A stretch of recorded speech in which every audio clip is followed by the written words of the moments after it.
Hello, this is Matt on the Moon Lambo channel. There's a story out today from AMB Crypto about 9 million XRP making its way to Bitstamp cryptocurrency exchange from an unknown wallet. So I'm going to be covering that with you. While this is happening, I've got an analyst, a cryptocurrency analyst here, talking about the movement of XRP and saying that it is, quote, showtime. So I've got an updated chart for you on that. I want to talk to you a little bit about the institutional adoption of cryptocurrencies, and I want to steer you towards a link to a video that actually came out summer of last year. If you've got time to watch this thing, you should check it out. It's really cool. I'll sum up the parts that I remember, but somebody tweeted out a video clip of it today, and I watched the clip today, and I just remember thinking, wow, this was really entertaining. I'm actually considering rewatching it, but I can't remember if it's maybe an hour or so, something like that, but you can watch it on YouTube if you'd like. I've got some news from Fidelity Digital Assets, the crypto arm of Fidelity. And then I've got a fun, what is supposed to be a non-crypto story, which I'm going to take as an opportunity to talk about crypto. Something like $5 million worth of gold was seized from drug cartels. Can that be done with Bitcoin? Can it be done with the US dollar? Can it be done with gold? I'm going to get into the conversation on that. Anyway, before we get going, if you would please delicately tap that like button, but don't smash it, because if you break the thing, the policy here on the Moon Lambo channel is you break it, you buy it. Sorry guys, tough love. Tough love. I do love you though. It's cool. And also go ahead and subscribe. You know what? I have to say this. I should have started the video by stating this. Thank you everybody. I hit 5,000 subscribers on my channel. Mind-blowing to me. I never thought that I'd have 5,000 subscribers when I started this channel in December of last year. And even more mind-blowing, at the beginning of June this year, I had a little over 200 subscribers. So the last 6 weeks have just made my head spin. So thank you so much to everybody that's new to the channel. I really appreciate the support, and I have to say that. Genuinely appreciate it. So if you're not a subscriber, though, if you'd consider subscribing, I'd definitely appreciate it. But let's go ahead and hop into the content here now. This is the first piece I wanted to talk about from AMB Crypto. 9 million XRP makes its way to Bitstamp exchange from an unknown wallet. It's whale time, buddies. 9 million XRP. That's worth millions of dollars, even at today's low prices, undervalued prices, I would say. And so the piece starts out. XRP had been the highest transacted cryptocurrency in the past 24 hours, leaving Bitcoin and Ethereum far behind in the competition. Whale Alert, the tracker of large cryptocurrency transactions, alerted the community of a large XRP movement. On July 20th, 9.999 million XRP was transferred from an unknown wallet to Bitstamp Exchange, a heavy number for XRP. The sender's wallet address was reported to be gobbledygook there. I'm not going to read all that. And the receiver's wallet address was also the long gobbledygook number full of letters and numbers. All right. Identified to be of the Bitstamp exchange. The hash rate for the transaction was, and then they give all that. I don't know why they're even bothering putting that in the article. Who wants to read that? I'm not reading that. That's nonsense. All right, anyway. And then they give you the transaction details here. That part's all well and good. They got a screen capture, super duper. All right. Anyway, and the piece goes on here. The result of this transaction was soon seen in the market as XRP's price rose for the following 3 hours by almost 2.6%. 2.6%. All right, so that's not huge. 2.6%. Okay, got it. But check this out. Okay, so moving forward here, because I'm going to tie this into the next piece here. Let's see here. After looking into the sender's wallet, it was found that it was activated in November of 2018 with 100 XRP, and the current wallet balance stands at 20.98 XRP.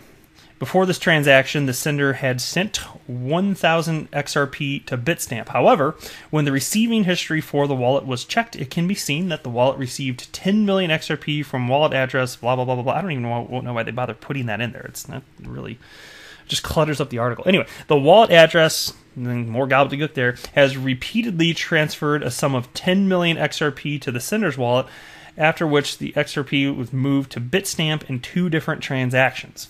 As the large transactions were reported on July 20th and 21st. The price of XRP was hovering over 32.91 cents, with a 24-hour trading volume noted to be 1.158 billion. However, the price of the coin noted a significant fall from the end of June, where the price of the coin was around 47 cents, blah, blah, blah, whatever, bull runs and volatility up and down. This is crypto. Okay, that's not all exactly mind-blowing there.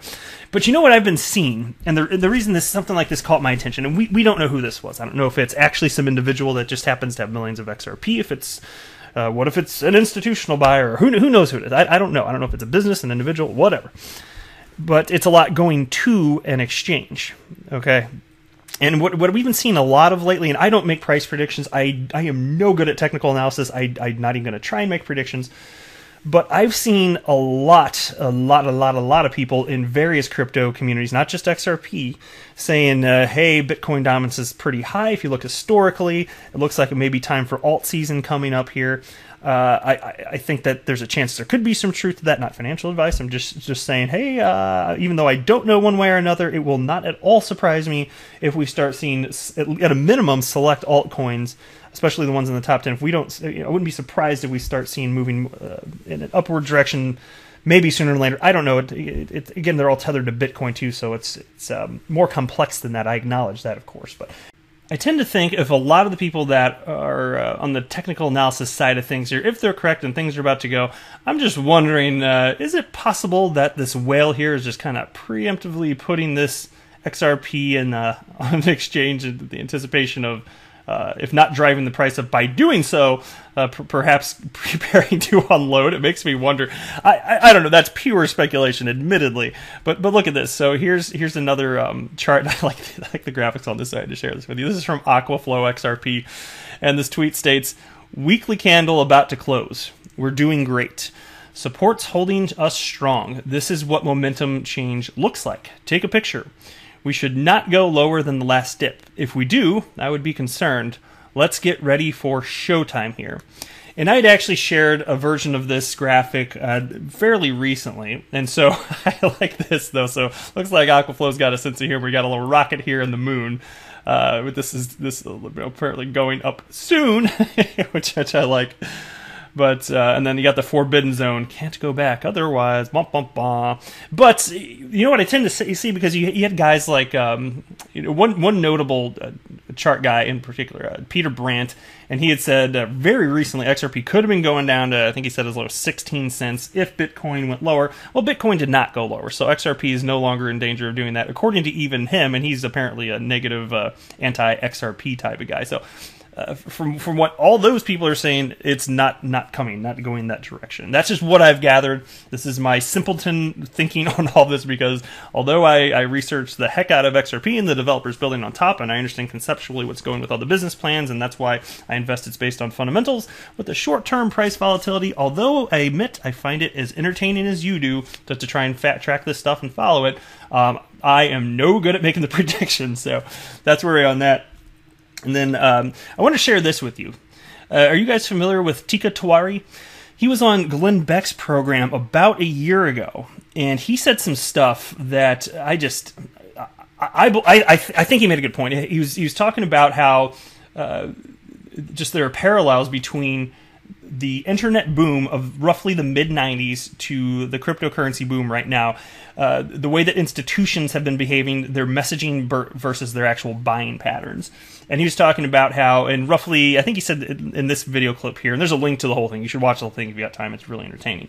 But in this particular video clip, he was talking about how in roughly 1995, all the institutional buyers out there, the messaging by and large, he's making the point that they're saying, hey, these internet stocks, it's all for a bunch of idiots. There's really nothing here. There's no infrastructure, this or that.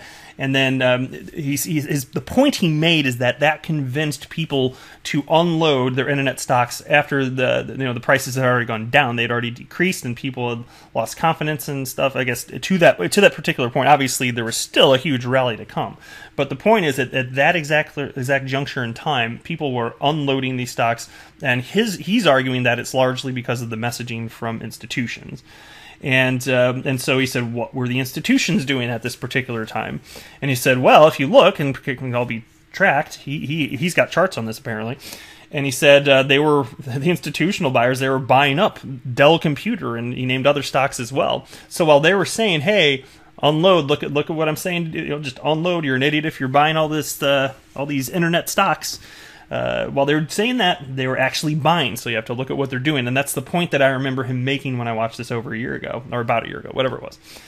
And the point that he's making is that is happening again today, right now. And this was from a year ago, but it's still happening today. Nothing has changed in the last year on this front, but institutional money's coming in, and we can actually start to see some of that. And so his whole point is that as they're saying sell, sell, sell, and then he points out some of the other big names and banks. There's J.P. Morgan and everything else, and so he cites all of them. You're really just going to have to watch this thing if you're curious enough to. It's very entertaining, but he's saying the cycle is happening again, and people are unloading their crypto, which could be worth an absolute fortune in the future because they're being scared. And he says he used the word theft, like it's actually being stolen from them. And I don't go quite that far. If somebody makes a selling decision because they're buying into bad advice, I mean, that's your call. That's their fault. So I don't buy into the whole theft thing. But still, nonetheless, the point is taken, and I get it. And you do have, I think there is some of that going on. And so you do see that the smart money, the institutions, they're coming in, they're building infrastructure, they're building custody solutions, all these big entities, and then the institutional buyers themselves, they are coming, but you have to have all the infrastructure before they can do it. And when you're talking about having enterprise grade custody, that just wasn't there in 2017. So now that the retail people have freaked out, and maybe some of the coins will never come back, maybe because they are complete junk and they should go away, fine, but not all of it is junk. Not all of it is junk. And I still do firmly believe that XRP will be among the winners. There will be a handful of winners at a minimum, I think, when this is all said and done. But nonetheless, a very interesting clip, which I encourage you to watch, or if you have time, watch the whole thing here. And then I got this tweet from XRP Crypto Wolf, came across it in my feed. It states, Fidelity Digital Asset Services, the crypto arm of Wall Street brokerage firm Fidelity, has filed its application to be a New York trust. A New York trust license would allow it to serve New York traders in all realms of its business. And so I just want to share a little bit of this right here, because this segues perfectly from what I was talking about when I was talking about the Tika Tuari video, and it has to do with actual infrastructure development and getting approved. Because look, Fidelity, these guys aren't dopes, right? They manage trillions of dollars of assets. Why are they doing this? Do they think it's going away? Or do they think that crypto is here for the long haul, and 30 years from now, are they still going to be doing this? Yup. Crypto is not going to be gone. So let me read just a little bit of this to you, okay? Fidelity Digital Assets has officially applied to the New York Department of Financial Services for a trust license, according to several sources familiar with the matter. If its application is successful, Fidelity Digital Assets would be cleared to add New York to the handful of states in which it currently operates its custody business for digital assets. What was I just saying? Custody. This is the latest development for the burgeoning provider of storage and trading solutions for Bitcoin, allowing it to go head-to-head with rivals like Coinbase, which secured its qualified custodian designation in October, alongside firms Gemini and Paxos. In May, Bloomberg reported that the firm was stretching beyond its custody business, preparing for the launch of broker services to trade on behalf of institutional clients. Guys, institutional money, I'm telling you. On the custody side, the firm has been courting traditional asset managers as well as crypto-native firms, according to people familiar with the situation. Fidelity Digital Assets also now joins the likes of ICE's pending crypto platform Bakkt, which has also applied for a New York trust license to be a qualified custodian to score the Bitcoin underpinning its futures contracts. According to a lawyer from Gibson Dunn, Arthur Long, the trust license is more expansive than the famed Bit license, a New York state license for crypto firms. A trust license allows a firm to operate a broader swath of services in financial markets, such as financial advice, hinting at far-reaching ambitions. Guys, do you see the writing on the wall here? Is this not clear, the direction that things are going? And so when I see people panic selling, exiting crypto, I mean, I kind of feel sorry for them. Frankly, I really do. I can certainly sympathize with the fear when you see something that you've invested in losing 90% value. Totally sympathize with that. But that's just how humans behave in these nascent volatile asset classes. It's just how we saw the same type of mania with internet stocks, and this is even more ridiculous. It's even more ridiculous. But money's at stake, like even more so. We're talking about the buying and selling in some instances, like Bitcoin. In theory, that's supposed to be actual money, actual currency. And it's not. But I'm just saying, this is what we're talking about. We're talking about spending power in part, and so. Where this is all going is you're going to see pretty much, I'd be willing to bet, if you could zoom out, like fast forward another 10, 15 years, pretty much every institutional entity on the planet is going to make sure that their clients have some amount of exposure to cryptocurrencies. And we don't know who all the winners and losers are going to be, and that's why it's more risky to be in it right now. Eventually, enough time will pass and there will be a track record, but I am happy to be in this now. If I wanted something that was purely...